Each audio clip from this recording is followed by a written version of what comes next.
Thank you. ধন্যবাদ ভাই, আপনাদের বন্ধুরা ধন্যবাদ। আশা করি ভালো আছেন।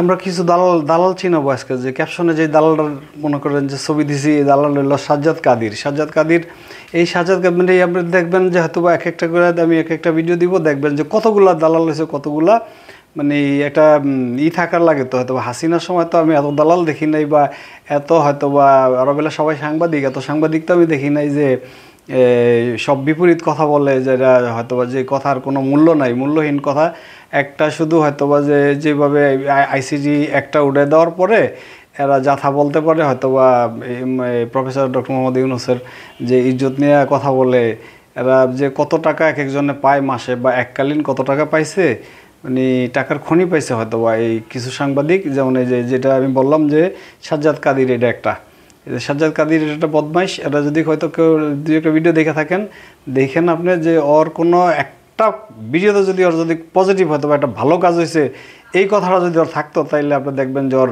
100 ভিডিও দেখলে হয়তো বা দেখবেন না যে একটা ভিডিও হয়তো বা ভালো করছে। ওরা হইলো যে আমি বলি যে এই দালালের রিং মাস্টার। ওরা দালালের রিং মাস্টার, কিছু দালালের যেটা হয়তো বা সার্কাসে যেটা হইলো যে রিং মাস্টারের যারা ওই যে বাঘটাগের যেটা খেলা দেখায় না, তো ওরা এই রিং মাস্টারগুলা খায় ফেলাইব পরে, যে আইসিটি অ্যাক্ট যদি মনে করেন যে আবার পুনরায় চালু করে, তো এই দালালগুলোর জন্য সবারই সমস্যা হবে। যারা হয়তো বা প্রপার ঠিকমতো কথা বললে, সবসময় সরকার আসলে যারা হয়তো বা সরকারের খারাপ দেখলে করবো, নেগেটিভ কথা বলবে, এটাই তো নিয়ম।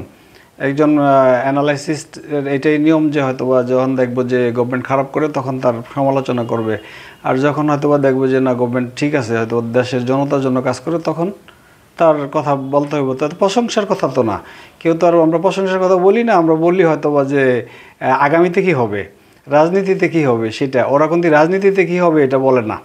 একটা দালালও মনে করেন যে রাজনীতিতে কী হবে এটা বলতেই পারে না। ওদের কালকে কী হবে ওইটা বলার কোনো ক্ষমতা নেই, ক্ষমতা রাখে না, সেই ব্রেন রাখে না।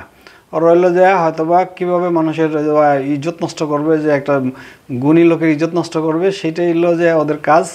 এর জন্য ওরা পেড এজেন্ট। এই পেড এজেন্টগুলা আপনারা হয়তো দেখলেই বুঝতে পারবেন, এই যে সাজ্জাদ কাদিরটা পেড এজেন্ট। ওকে, ধন্যবাদ। আমি সিরিয়াল বাই দিতে থাকি একটার পর একটা, আপনারা হয়তো দেখতে থাকেন সংক্ষিপ্ত করে ভিডিও, আমি একটার পর একটা দিতে থাকি। ওকে, থ্যাংক ইউ ভেরি মাচ।